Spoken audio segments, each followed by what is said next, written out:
Hello, everyone, and welcome aboard the Walt Disney World Transportation System. Please stand clear of the doors. Por favor, manténganse alejado de las puertas. Hey everyone, welcome back to another episode of the Double Dose of Disney podcast. As always, my name is Brittany, and I am joined here by my Casey's Corner loving husband, Tony. You like that? I'm not sure what to say about that one.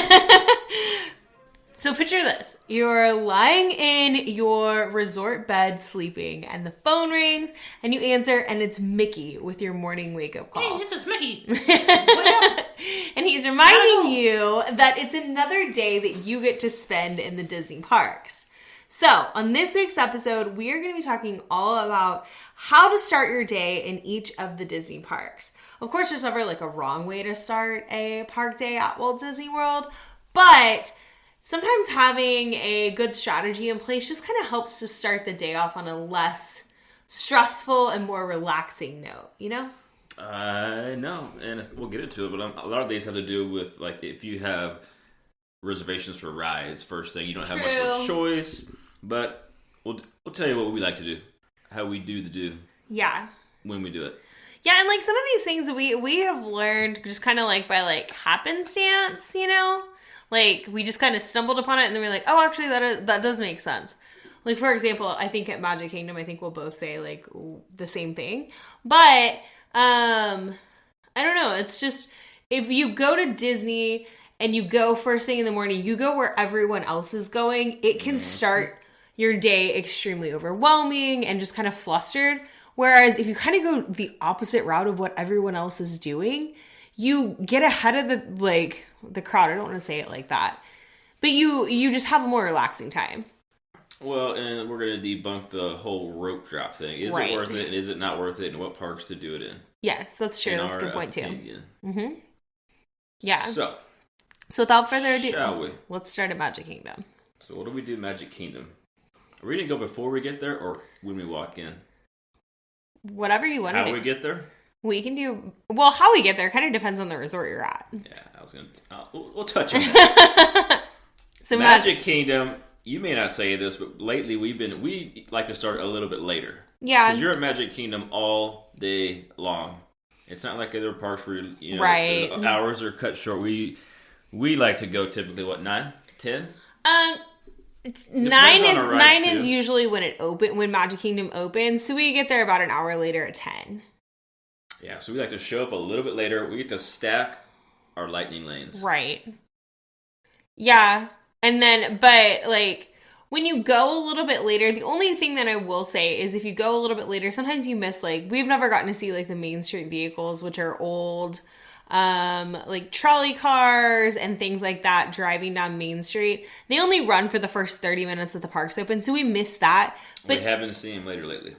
You're right, we have. This podcast, they have been running later in the day. Yeah, I just saw them. Random or what, but they have been seen. Yeah, I saw them on a live stream this week in the parks in the afternoon. So they had only been running in the morning. If it's something like a make or break for you, then go first thing in the morning.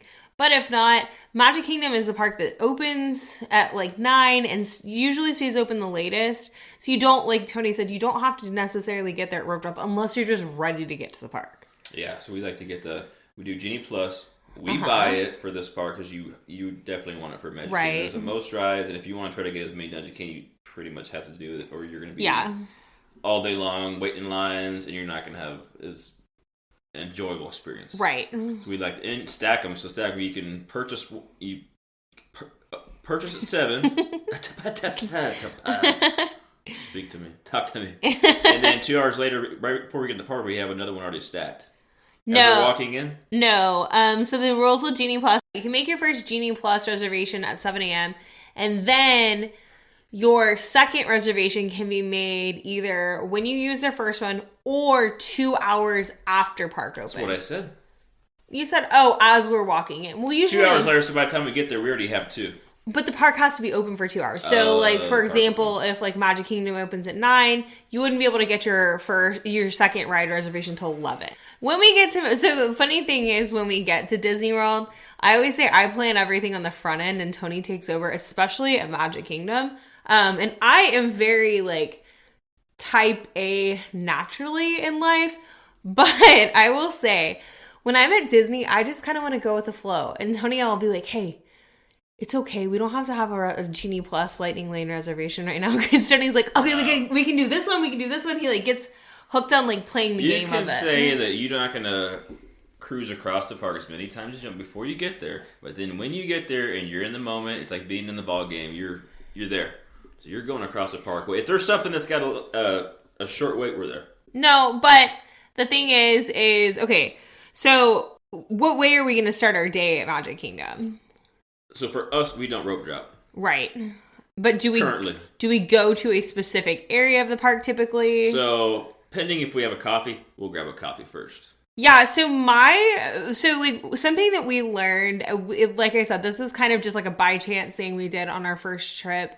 When you go to Magic Kingdom, if you go to rope drop, you are, for early park entry, you are taken to Tomorrowland or Fantasyland. Those are the only two areas of the park that are open. So that means that you're going to go to the right side of the park. When the park opens to the general public, all of the other lands open. And if you go to the left when you come into Magic Kingdom, so you're going down Main Street and you come toward the Castle Hub, go to the left. That's toward Adventureland. When you go to the left, the crowd levels are going to be much less intense over there. Rather, if you went to Tomorrowland or Fantasyland. So we typically start by going to like Adventureland. We'll ride Pirates of the Caribbean, watch the Tiki Room. We'll do stuff like that. And sometimes, like, we love drinking Joffrey's coffee, but the only Joffrey's at Magic Kingdom is in Tomorrowland at Joffrey's Revive. So we typically go to, like, Starbucks or something like that. So we normally start our day, like, in Adventureland. We'll grab, like, we'll go to a show, we'll go to Pirates of the Caribbean and stuff like that. When we typically make our first Genie Plus reservation of the day, it's usually for Peter Pan's flight.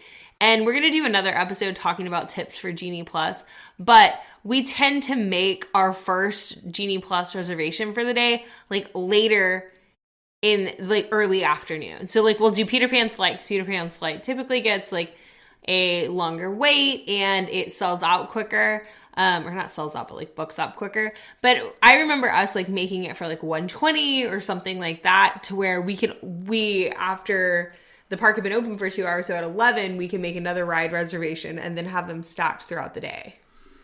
Yeah, everything is ride based. What do you want to ride? Right. Like Seven Dwarfs, you're not riding that thing unless you're going to wait 2 hours. That one you basically want to buy. Most people are going to go rope drop and probably go back to the first thing too. Mm-hmm. So that if you're going to rope, if you don't want to wait a long line, you don't want to pay for it. You gotta rope drop that one. You got to rope drop that one for sure. Yeah. If not, it never really goes down. And that is a good point too. So there's a couple of restaurants at the Magic Kingdom that open early, before even early park entry for like Disney Resort guests. You can book a breakfast reservation at Crystal Palace or at Cinderella's Royal Table, and I believe both of those open up at 8. So you can potentially make a breakfast reservation for 8, be out of there by 8:45. And if you're at Cinderella's Royal Table, you're already in Fantasyland, so you can just go straight over Seven Dwarfs Mine Train. So with us saying go to Adventureland first thing in the morning, that's if you're skipping rope drop or early park entry. Otherwise, like Tony said, go straight to Seven Dwarfs Mine Train if you're going to want to rope drop that. Everything is based on how many times you've been there. You know, what do we want? Do we want to have a more relaxing day, or are we just going all out? Yeah. But right now, I'm thinking about Gaston's cinnamon roll. So back to the food. If you, I still have never had it, by the way. And I say I'm gonna get it every single time. Gaston's has the best cinnamon roll, and I've never tried it, but go there first. Yeah, and so each of the Disney parks has a Starbucks typically toward the entrance of the park. Yeah, I think they all are, but. Like I said, we love Joffrey's coffee, except at Magic Kingdom, just because it's in Tomorrowland and that line is like mega long all the time. And so we've gone to Starbucks. The only thing that I wish that they had at Starbucks is that you could mobile order your coffee. You can get, if you're like a coffee drinker and that's something that's important to you, to grab in the morning in the park at Magic Kingdom. Pinocchio's Village House has it. I believe Sleepy Hollow Refreshments has it. So if you're already mobile ordering from one of those locations, just add on a Joffrey's cold brew there. You can't get like a vanilla ice latte or something, but you can still get your coffee fix. The best thing to do is mobile order whenever you can. Right. Unless you're just ready for just to kind of hang out and chill, it's a complete waste of time waiting in the Starbucks line for 20, 30 minutes. Yeah. When you can be doing something else. Yeah, so mobile order from like one of the places in the park that has breakfast. And I will say this too. Magic Kingdom and Animal Kingdom both open. Well, Animal Kingdom opens the earliest, followed by Magic Kingdom and Hollywood Studios and Epcot. But Magic Kingdom and Animal Kingdom don't really have like many breakfast options, except I think Disney's really working on changing that because I've been seeing them adding like breakfast sandwiches throughout the parks. They have tachos throughout the parks now. So they're trying to kind of like modify that. So that's how we start. Anything else from Magic Kingdom? So on our first trip, we went to Tiki Room the first time, and I remember like sitting in there, and that's like a really relaxing way to start your day. We love the Tiki Room. Go up in the treehouse. Have you never been in the treehouse? That's how we started it last time. Was treehouse. A nice relaxing start. Get a Dole Whip. Yeah. But everything always depends on the rides. What's the ride times, and that kind of shifts kind of where we go this still. So we typically when we walk into the park, we're going to go to Adventureland and we're going to go to Pirates of the Caribbean first. So if we and another thing too is we're talking about, okay, you're going to start your day, you're going to go to Fantasyland to ride Seven Dwarfs Mine Train. If you're rope dropping, if you're not, you're going to go to Adventureland. But don't skip Main Street. Like, there's so much to do on Main Street. There's so much detail on Main Street. We always talk about on the podcast, like, don't be like Tony to the extent of, like, we've got to get to this Genie Plus, we've got to get to this Lightning Lane, this and this, because you miss out on those organic experiences just to have fun. And that's what I tell Tony, like, hey, like, it's cool, you know? I would say do not do Main Street first thing in the morning. You're going to have time before the fireworks, that's at the true. end of the day, when you're eating lunch, when you got some time to kill, then you cruise around. Or as you're leaving, we do it as you're leaving too. No, but make it a point to go to Main Street sometime during the daytime. Yeah, because you're not going to get to see the Dapper Dans. Yeah, then you can hang out for a little bit. I wouldn't hang out there unless you just have no rides to ride. That's true. Yeah, I guess like first thing in the morning, it's congested. People are wanting to take pictures of the castle. Yeah, I mean, always like PhotoPass photographers, I feel like they're out more like at the beginning of the day. So when you're walking in first thing in the morning, yeah, if you catch a PhotoPass photographer, they wear like bright green shirts, so you'll see them. If you catch a PhotoPass photographer that doesn't have a long line, like just hop in line and get your photo done and then continue about your morning. Like Tony said, it's probably more worth it to wait and go to Main Street USA at a time that's like a little bit less congested when more people have already walked through that area, because a lot of people don't walk back to it. You'll get a picture way faster. There's probably no line. And like we got one in Adventureland last time on the bridge by Club 33. Yeah. If you don't know. Yeah. I'm not sure to tell you. But yeah, so later in the afternoon you can get way more pictures. There's no lines. Yeah. Yeah, I agree. Okay, so Epcot. We like to bundle this one with our next one, Hollywood Studios, and coordinate with the Skyliner to a resort. So we're riding in the Skyliner. We're typically staying at a Skyliner resort, though. So if you're, So we don't like to take the bus, those two. It's just funner. You get to ride a Skyliner. And then Epcot, we go later. It's another one we don't typically go park open. Right. Epcot's not necessarily... Park open is... a 9. 9, yeah. So we don't go too late. Maybe 10. Yeah. So if you're going to Epcot, World Showcase opens every day at 11. So there's select areas of World Showcase that open right at 9. The France Pavilion has the bakery, which I won't say the name for because I won't butcher it. And it has a mile-long line every time. And you gotta skip it, and you gotta go to Crepes à Importer by La Crêperie de Paris. We got a creepy. That place, so both of those like quick service both of those are quick service locations, and they're open at 9. And then also... Remy's is open at 9. It opens with the park, and then Frozen Ever After in Norway opens. Yeah, so back to the crepe. Those are good. There's usually a line. It goes quick. It does go quick. You can get a mimosa with it. You got the ratatouille. Yeah, the galette. The galette. So they serve galettes and crepes there. Crepes are sweet. Galettes are savory. We have galettes. Galettes are gluten-free. So yeah, I got the ratatouille one. It had ham and cheese, I think. Yeah, you got was it brie or Gruyere? I think it was Gruyere. It was Gruyere and ham. Both were good. We had no complaints. Yeah, and so like Tony said, you can get a mimosa there. I want to say that they serve coffees there. There is also several Joffrey stands throughout Epcot. So if you're coming in through like World Showcase, or you're coming in through the International Gateway, and then you go to Le Crêperie de Paris, and then you can grab a coffee if you want to, or I would say my tip is to ride Remy's like right after you eat at the Crate Place. Yeah, Remy's you have to plan for. Remy's is always usually like it hovers around an hour. Right. So that one check or buy. So if you get it, so if you get it first thing, so if you go first thing in the morning, maybe go straight to Remy's, ride Remy's, and then get a crate. I feel like everybody does that. But that's what I was just thinking too. Does everybody do that? Because we were on the Skyliner, which is right in that same area where we had the galette.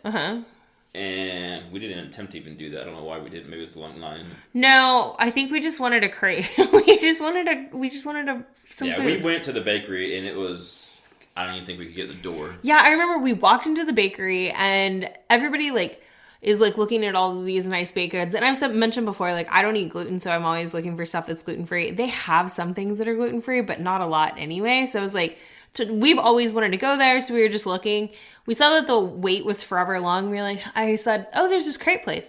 We just happened to go, and the line, because nobody really even talks about it that much, and the line wasn't very long. I want to say we got our crepes in like 5 minutes or something that. It continually moves. It had a line, but it didn't take that long. Yeah.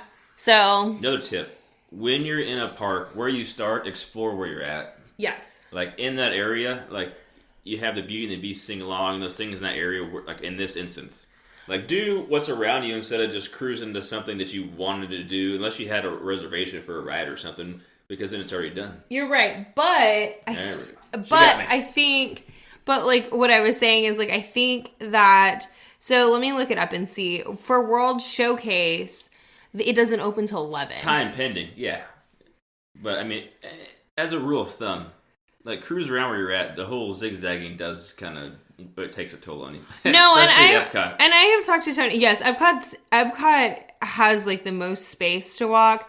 And I've talked to Tony before about how I just want to be able to one day, like, and maybe we do it on this next trip because we're going to be staying at Boardwalk, so it'll be really easy just to walk into Epcot. I would like to just spend one full day exploring the pavilions because there's so much to see and do at Epcot, and that doesn't necessarily include rides. But if you start your day in World Showcase when everybody else is in what used to be called Future World, now it's like all of the other neighborhoods. If you start your day in World Showcase, like I said, it opens at 11 a.m., but typically a lot of people still aren't there because World Showcase kind of gets more lively at night. You can really take your time to explore the pavilions. You're not necessarily like hopping on a ton of attractions, but going through like Canada, the UK, and Epcot, France. You have to have these downtimes. Yeah. In the AC, and sometimes you can like literally just sit on the ground. So you can sit on the ground and watch the 3D, or not 3D, like the full room circle movie. vision. Yeah, circle visions. So, and I think, I think maybe that's what we do. Maybe our next trip, maybe we do 2 days at Epcot. Maybe we do if you would have told me that, like on our first trip, I would have been like, no way, I wouldn't want to spend 2 days at Epcot. But I feel like there's so much that we actually miss out on. Well, you want to know why it's the best? Why? Because it has the best ride now. That is very true. It does have Guardians of the Galaxy. Another pro tip. Ride Guardians as many times as you can. But you can potentially ride 3 times in one day. Yes. So you can buy the lightning lane. You can get the early drop and the late drop if there's after hours. Deluxe after hours. Deluxe after hours. So ride Guardians as much as you can. You won't get sick. Don't believe anything you hear about motion sickness because the hype's not real. Yeah, and I think that just taking your time. So I would go through the International Gateway if you were staying on one of the Skyliner resorts, and then go through World Showcase in the morning. Maybe grab a crepe, wait in line for Remy's. By the time you get off of Remy's and you've eaten a crepe, it might be closer to 11 anyway. When the rest of World Showcase opens, I just looked it up. The Beauty and the Beast sing along opens at 10. So you could go to the Beauty and the Beast sing-along. Like Tony said, take the time to explore where you're at. Walk through the pavilions. Then go up to the front of World Showcase, or the front of Epcot. Hop on the attractions. And then you can spend the rest of your day back in World Showcase again. Enjoying food and drinks and stuff like that. That would be my tips. Yeah, so like most things, I would say try, like, especially Epcot. This is the park to try new things, especially, and go different times of the year for the different festivals. Yeah, so it's always different. We usually are there for Festival of the Arts, and Food and Wine, which they have a bunch of chalk art. They have the acrobats are really cool, like the acrobatic performers, because Festival of the Arts is a celebration of the culinary arts. So they have a ton of great food booths, the visual arts, and the performing arts. So they'll have chalk artists, and they have different booths that have like paintings and things like that. a bunch of artists that you can buy. And there's always live music though, every year round though, right? Yes. No matter what time of festival. And then there's also, so Festival of the Arts starts in late January and runs through February. And then Flower and Garden Festival is the festival that we most want to go to. Hopefully we can make it back and go to it next year. Because it runs from March until June, I believe. And then Food and Wine Festival starts in July and runs through early November. And then Festival of the Holidays starts right before Thanksgiving and runs through like December 30th. I'm going to fact check you on that. So, do it. I got one last tip / point. What? When you're in Epcot, two different ways you could do it. Two different ways we like to do it. Either you snack around all day long, you don't eat dinner, or you snack light and you get a dinner with the fireworks view. Yeah, I agree. Because we've done both, and yeah, unless you have a really good spot for the fireworks, sometimes it's not worth, sitting down somewhere. Yeah, you mean sometimes sitting down, like, you're talking about not having a reservation or having a reservation? Which one would you prefer? So I would kind of prefer to have a dining reservation, but with that said, at Epcot, there's no bad place to get, because the fireworks take place on World Showcase Lagoon, and there's no, like, bad place to watch the fireworks from in particular. With that said, when Harmonious was going on, which is our favorite fireworks show that they've had, you wanted to watch it from specific places. So we liked watching that one from La Hacienda de San Angel one time. We also watched it with our friends. Like, we had gone to Beer Garden and we went and ate it. We went and ate there, and then we went and watched it from, like, the Germany Pavilion. And that one, the Germany, like, Pavilion wasn't the best place to see it from. When Luminous comes out in December, the new fireworks show, it'll be interesting to see, because there's going to be projections and stuff like that with that too. So it'll be interesting to see, like, what is the best place to watch the fireworks from. I do like having a dining reservation just because I think it makes it a little bit more fun, though. I say you need to watch it one time at a restaurant. Yeah. The downfall is you feel like you're out of the environment. You're not in the mix. True. We prefer to do kind of, and you're in Epcot and there's so much food anyway, it's kind of, I don't see a need to go actually have our sit down dinner. We do like a progressive kind of thing and kind of do like a random, just that's really the last fun. one, and just don't eat any kind of dinner, but you're eating so much all day, it doesn't matter. Yeah, we've had table service reservations for dinner at Epcot at La Hacienda de San Angel before, and we love that location. I talk about that location all the time on TikTok because people get it confused with San Angel Inn, which is inside the Mexico Pavilion. La Hacienda de San Angel is a restaurant that's located on the water on World Showcase Lagoon. So if you make a dining reservation there, fireworks are at 9 every night at Epcot. Make a dining reservation for about 8:30. Then you'll still be sitting there during the fireworks show. They pump in the music and everything. We loved eating it, like watching the show from there.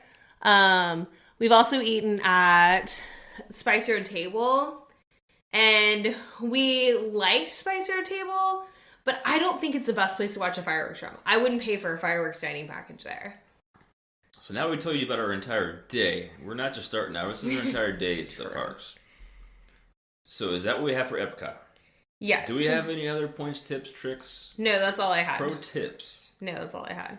So it merges into Hollywood Studios in how we like to have a Skyliner entrance.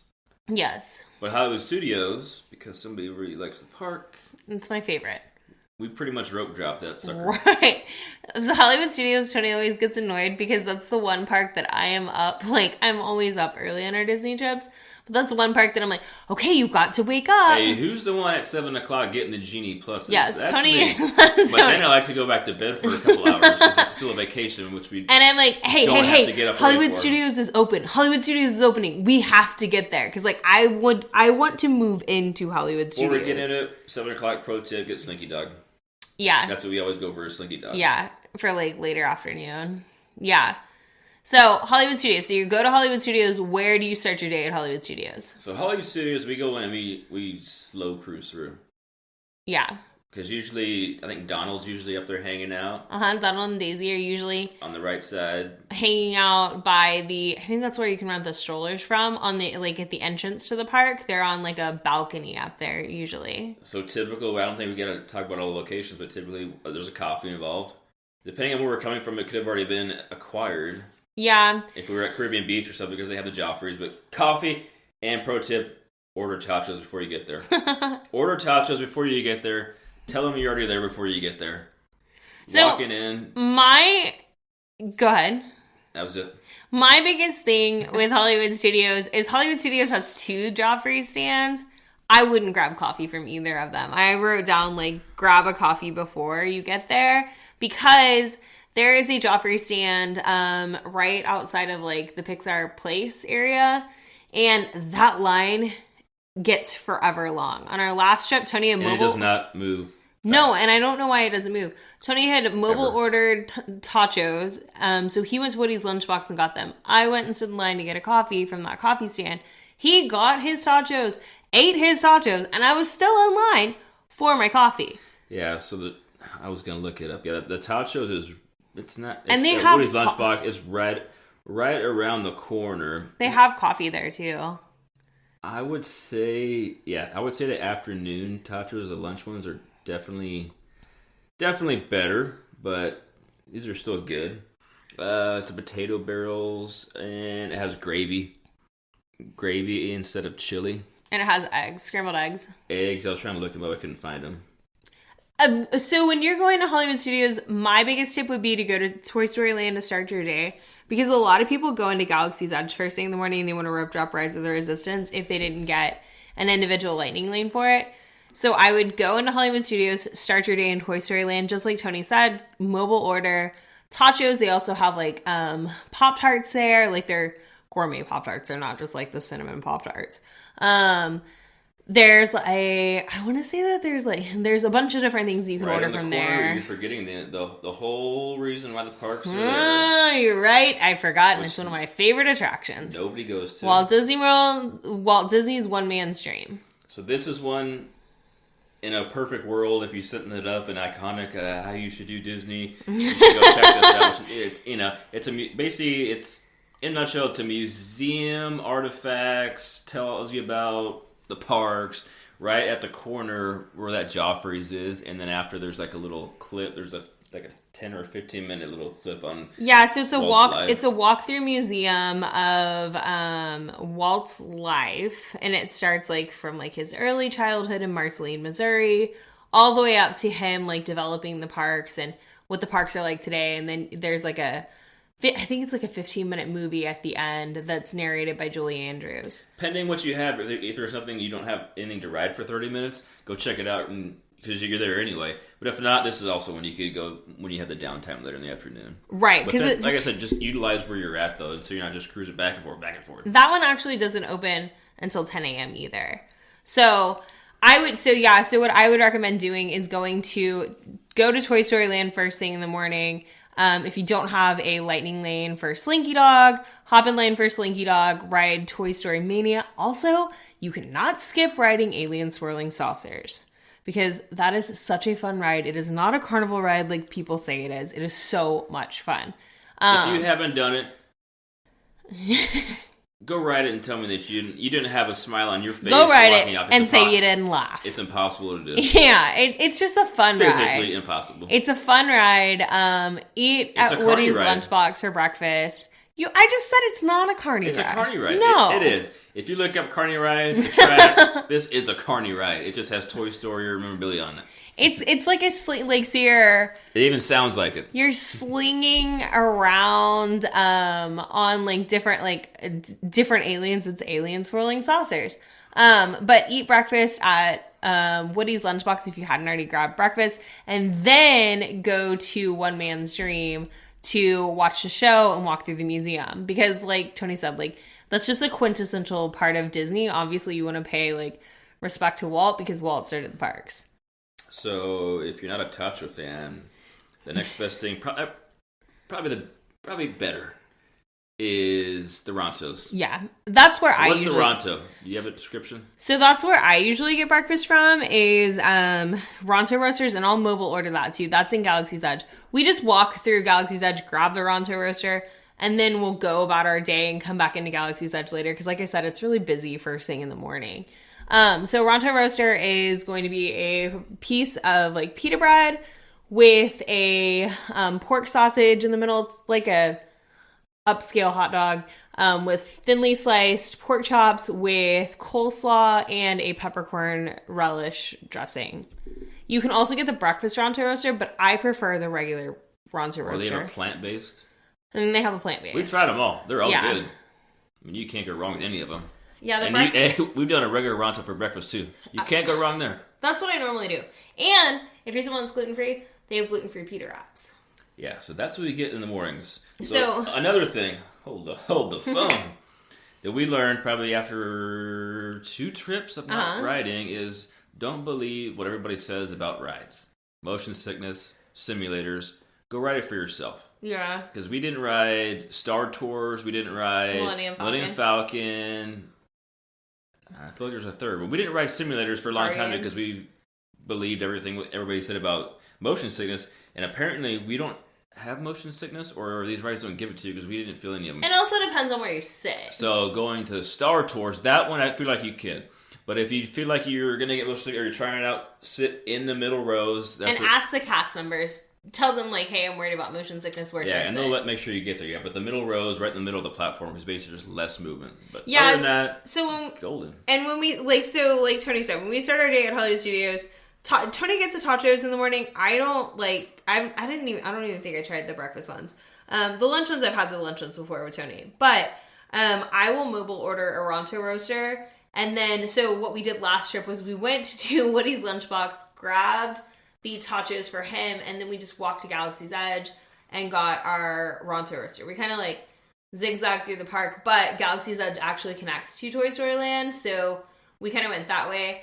And then I'm pretty sure we rode Star Tours first thing in the morning, because Star Tours is outside of Galaxy's Edge. Star Tours, you can almost walk on that thing most of the day. Yeah.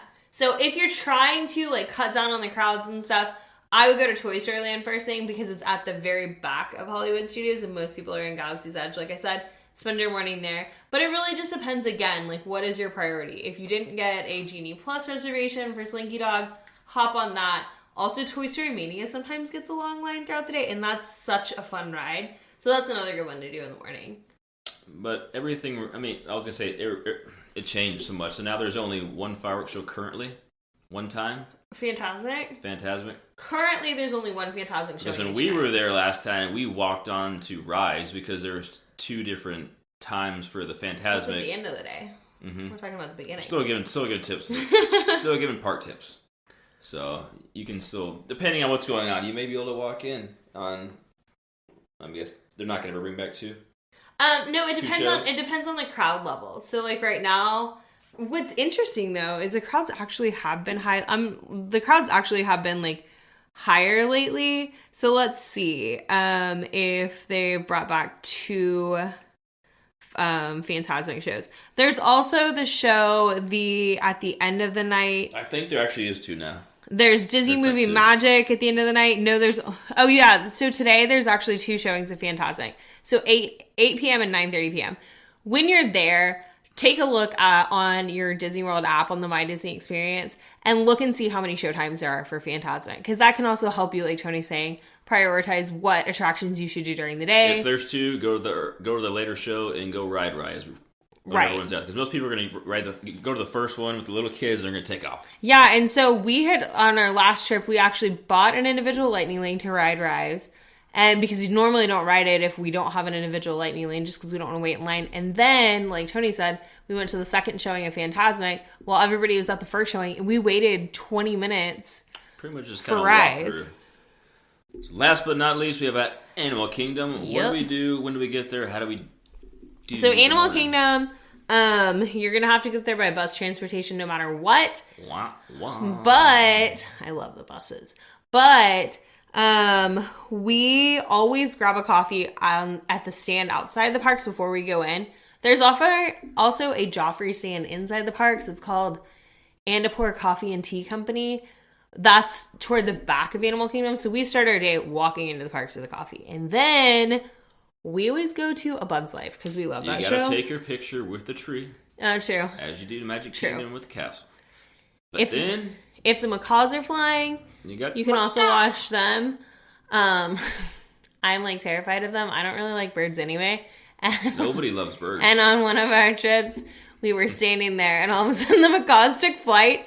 And these birds are like flying, like they were not about 3 foot over your head. Yeah, they were not very far over my head. And I was like, like screaming. But I've never seen them poop on anybody though. No. But, so we always grab a Joffrey's. We typically go to It's a Bug's Life, but my biggest tip would be to go to Pandora first thing in the morning. Same thing. Usually we buy a Flight of Passage. Yeah, we buy. We don't wait in line. It's usually never. It's kind of like Slinky Dog. It's over an hour all day at least. Right. So yeah, but I would, unless you can get lucky somehow, we just usually buy this before we get there. We don't have to worry about the stress of figuring it out. And then first thing we do is we go Tough to Be a Bug, and we watch all the kids scream and yell. Yeah, yeah. But if you get it while you can, because it's about to be gone pretty soon, huh? Probably in 5 years though. Yeah, I was gonna say Disney. So Disney's gonna retheme that attraction to a Zootopia attraction, but it'll probably be a while until that's done. It's also really fun too. First thing in the morning to explore the Discovery Island area, where a bug, like where It's Tough to Be a Bug is underneath the Tree of Life and all that stuff. It's just really relaxing. Animal Kingdom for us is like a resort day. It should be relaxing because there's not 1,000 rides. Right. So we go and we see Tough to Be a Bug, and then look at the tree, like explore around the tree. Yeah. Look at all the animals around it and all the exhibits, and talk to the cast members. We like to just hang out for 30 minutes, whatever, and when everyone's just flying back to Flight of Passage, literally, and do the opposite. Yeah, I think I agree. I think that it's really fun. There's also in the Discovery Island area, which is the area that's surrounding the Tree of Life, there's also a bunch of animals like in there that people tend to like skip by. There's like an aardvark in there. There's flamingos. There's smaller animal habitats there. So we always take time to like do that too. And then I think one of the first things we usually do is like dinosaur, I want to say. Yeah, it kind of just depends on our day. I don't think anybody usually goes there first. No. That's a good way to go first, because usually it's kind of like, yeah, if we have time, we'll go check out dinosaur. We don't, everyone's kind of hating on it. So that's a good one to go first too. Yeah, so when you're walking into Animal Kingdom, you kind of walk in. Take your time walking, truly walking in. We grab our coffee, so we kind of have our coffee. We take our time walking in, because that whole front area is called Discovery Island. And you can check out Divine. And that's what I was going to say, too. Front. Divine is like this... a big walking vine. Yeah, it's a woman that's on stilts that's made to look like she's a part of the tree. Like, the foliage, basically. So we explore that area, see like the animals. There's 365 carvings in the tree, 325 carvings in the Tree of Life. So you can look at everything from like a dolphin to a horse, like all of these things that were hand carved into the Tree of Life. It's amazing. And then we usually after we go to a Tough to Be a Bug, we'll go ride dinosaur, because dinosaurs right off. Or the safaris usually go apparently in the morning for the activity of the animals is usually pretty high. Yeah. And it's cooler. Yeah. Animal Kingdom is also the park that closes the earliest, so that's kind of something to keep in mind. We've been there before on like cloudy days when they've closed like the Gorilla Falls exploration area and stuff a little bit earlier than they usually 5:30 do. or 6:30. Yeah, because of the animals, like whenever they become inactive and stuff like that, if it's a cooler day, they're gonna be less active like in the evening time and stuff, so they're gonna close it a little bit earlier. So that's something to prioritize as well. So not so much of a morning anymore, but at this park, go and see and do everything. Like, yes, go to all the trails, go see like all the exhibits, go see Rafiki's Planet Watch. Go back there and you can see the where they may operate on animals, and you can sketch a character. The character animation experience, that's really fun. It's not every time we do that, but I mean, if you've never been there, do it all. Yeah. I mean, this is like Animal Kingdom has really cool park. has the least amount of attractions, but that doesn't mean that it's like a park to miss. People used to say, I've heard people say it's a half-day park. No. Get out of here. Like, it's definitely a full-day park, but prioritize also, like, seeing the entertainment. There's, in the Africa section, there are, they're called the Tam Tam Drummers. There's also a guy that walks around with, like, it's not a pickle. Nobody knows what the instrument is, but he's walking around with like kind of a flute-looking deal. It's so cool. And I remember going to Animal Kingdom during COVID, missing that stuff so much, because it makes Animal Kingdom what it is. Yeah, if it doesn't have the city chaos vibe like it's supposed to have, it just feels dead. When you're walking through Animal Kingdom in the Africa section, there's a place called the Dawa Bar. We usually stop there and like I'll get a glass of wine, Tony will get like a beer or something like that, and we'll sit there and we'll watch. Still one on the table too. Yeah, that's happened too. By 3. We'll watch the performers, but there's also just such incredible detail in Animal Kingdom. Last time we were there, that whole area is themed to be Africa, and it's like this village in Africa. So if you haven't seen it, go watch the Imagineering on this, and you'll explain all the detail, what it's supposed to mean. Because this is a park where Joe Rohde, basically designed the whole thing. Yeah, he designed, and you'll appreciate it way more. When Disney does things, Disney like doesn't ever skip on details, and so the Imagineers went and they took part in like life in Africa, and they came back and brought back all these things. So explore, just take the time to just like explore the area. Outside of the Dawa Bar, there is it looks like it's like a second story. It's obviously like fake, and there's like people like banging on the door and stuff like that. You can hear that if you're taking the time to just like listen to it. Even every piece of paper. Yeah. Every poster, like you can just hang out and just walk and read. And I mean, if there's a piece of gum somewhere, they put it there. Right. Yeah. It's not supposed to be there. And it's not sold at Disney. Yeah. So literally, you can spend a half a day just looking at all this stuff. But if you don't take the time to appreciate, or if you don't know, I mean, that's half the fun. Yeah, and Animal Kingdom also has another character experience or dining experience that starts before the park opens. So you can make a dining reservation at Tusker House, which we have not dined at yet, but I've heard that Tusker House is one of the best character meals at Disney. Maybe we'll do Tusker House on our next trip, because our girls' nursery theme is Lion King theme. So we're like, okay, the first park that they're going to is Animal Kingdom, of course. So maybe we do start the day, like maybe we start our vacation with like doing a breakfast at Tusker House. The food's supposed to be really good, and it's like Mickey and his friends in Safari Best, and you can get in before the park opens.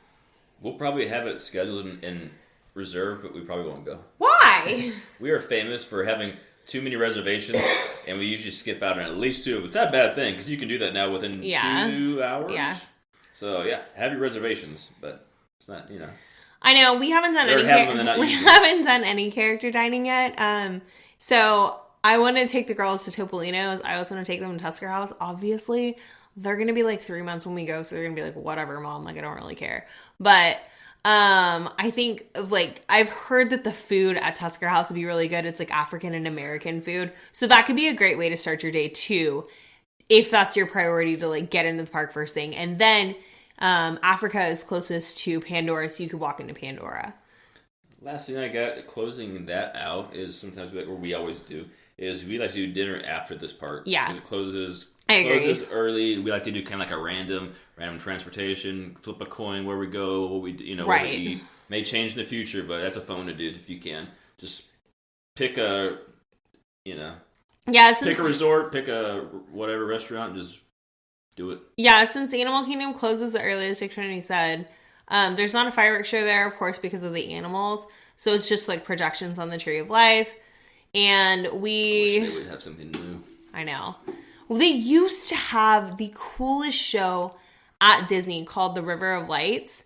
And it took place on the water at Animal Kingdom. That show, I loved that show. But they did away with it during COVID and decided not to bring it back. It was water projections because they didn't have fireworks, but it was water projections.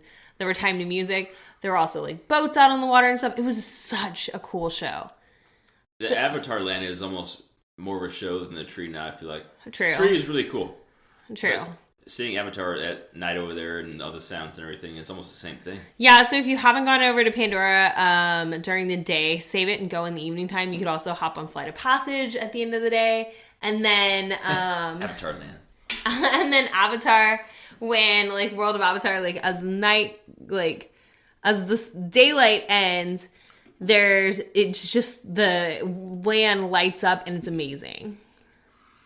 So, what else you got? That's it. That's it. So I got. Yep, that's going to do it for this week's episode. As always, be sure to give us a follow at the Double Dose of Disney podcast on both Instagram and TikTok to keep the fun rolling. And please give us a rating and review on your favorite podcast platform that goes so far to help us continuing to grow our audience. We will see you here next week. Yeah, drop your questions if you have them too. Questions, comments, suggestions for episodes, anything. I'd like to hear it. Yeah, and we really want to turn the social platforms into more of like a two-way conversation where it's more of like just like us talking to you guys, y'all talking back and all of that stuff. So head over there this week because we will be chatting away. We will see you next time. See ya.